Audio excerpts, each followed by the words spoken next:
السلام عليكم. شلونكم بنات؟ عساكم بخير وسلامة. راح نسوي الهريسة لأن هواية طلبوها من عندي ومستصعبينها، يشوفونها شي معقد رغم خطواتها كل سهلة.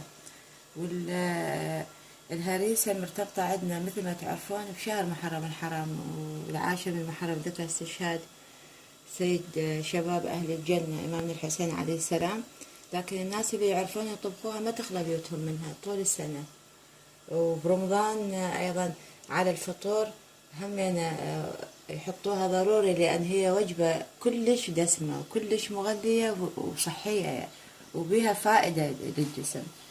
وأنا بالنسبة لي معتمدة عليها بصراحة، لأن ما أقدر أستغني عنها. مكونات الهريسة: هذا نص كيلو لحم غنم، يفضل أن يكون وياه عظم، لأن العظم هو اللي يعطي طعم للهريسة، يعطي طعم روعة. نص كيلو حبية راح نغسلها بعدين وننقعها من نص ساعة إلى ساعة. 3 كوب تمن. أحتاج خاشوقة ملح. ورق هنا عندي بعض ورقات من ورق الغار أو اللورة، وهنا هيل عندي كم حباية. ونحتاج دارسين والشكر. راح نبدي هسه بالخطوة الأولى لطبخ الهريسة. بنات، أول شي طبخ الهريسة بجدر. بسم الله الرحمن الرحيم. الجدر نخلي شوية خاشوقة، خاشوقتين زيت، ونحط اللحم نقليه شوية إلى أن يتغير لونه، يذوب مايه.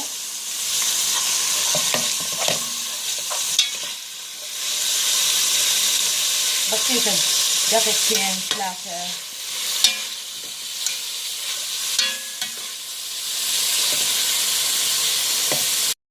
وعلى مود الطعم بنات لازم هذا ورق الغار اللورة وحبات الهيل، تنطي طعم بداعة روعة، تنكهة للحم.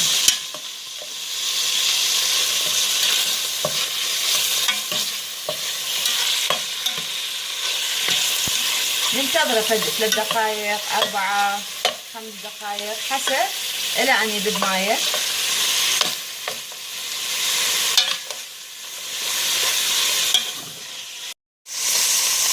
هسه هنا اللحم تقلع عندي شي زين، ريحة الهيل بينت عندي ورق الغار. هسه أجي أضيف الماي عندي يكون حار. بسم الله الرحمن الرحيم.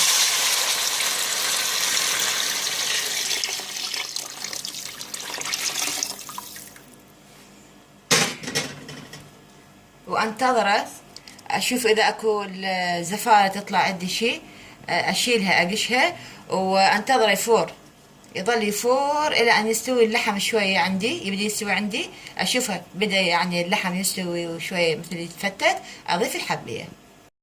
بنات، بين ما يستوي اللحم انا عندي هنا منقع الحبية تتنقع من نص ساعة إلى ساعة حسب نوعيتها. النوعية زينة ما تاخذ أكثر من هذا الوقت، نص ساعة إلى ساعة.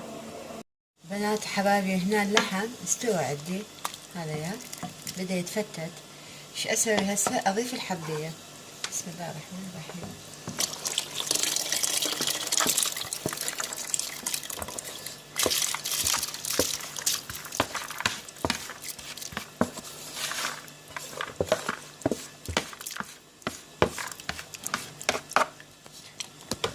همينة أضيف التمن، هذا الثلث استكان تمن همينة أضيفه وياهن. أحركهن شوية هسه، أقلبهن شوية.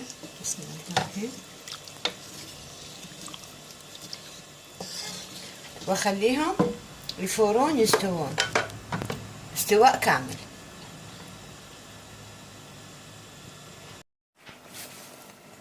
بنات هسه الحمد لله استوى عندي اللحم، استوى، هذه الحبية همين استوت، وحتى التمن وياها همين استوى باعوا. بسم الله الرحمن الرحيم. هذه هالشكل يصير عندكم الحبية من بإصبعك هالشكل تحركيها، شوفيها يعني انعجنت، يعني صارت زينة.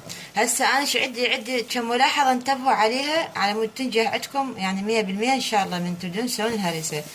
أنا بالبداية من سويت اللحم حطيت هيل وورق غار، اجي هذا الهيل، هذا اشيله بعد ما احتاجه، هذا الهيل اطلعه ما احتاجه.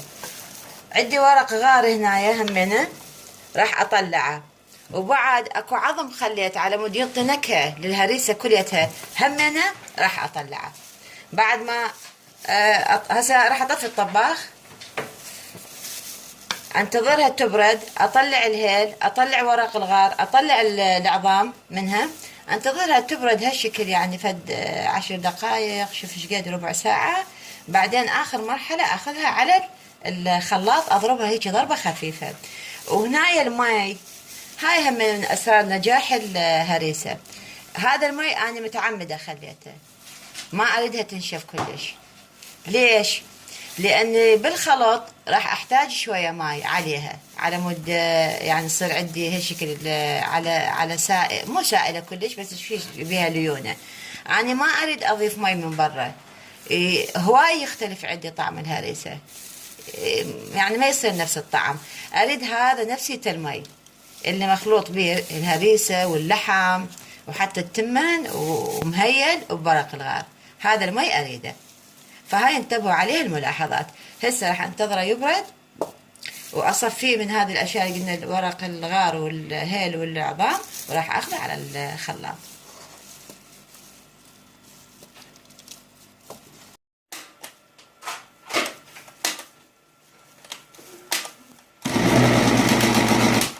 بنات هنا بعد ما بردت الهريسة عندي جيت على الخلاط واخلط على يعني على دفعات اخلطها، ودرجة الخلط تصير عندي لما يبدي يختلط اللحم مثل الخلط اللي يصير ويا الحبية ويا التمن، انزلها تكون عندي جاهزة. بسم الله. وهذه بعد ما كملت خلط المواد اللحم ويا الحبية ويا التمن بالخلاط، هذا الشكل، هذا القوام النهائي يصير هالشكل عندي. وانا ماخذه هاي الطريقه من والدتي الله يرحمها ويرحم اماتكم، واختها ما تطبخها بنفس الشكل. من يكمل الخلط نيجي نحطها فد 5 دقائق على النار، نضيف خاشوقة الملح وشويه نحركها على مود يجانس الطعم، وبعدين اطفي الطباخ واقدمها. وهسه كملت عندي الهريسة، وهذه طريقة تقديمها.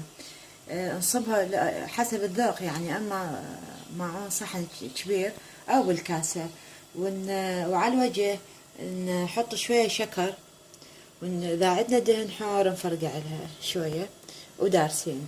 اذا ماكو دهن حار شوية زبد نذوب على النار ونخلط ويا نص خاشوقة زيت، ونفس الطريقة نرشها على الوجه ويا الشكر ويا الدارسين.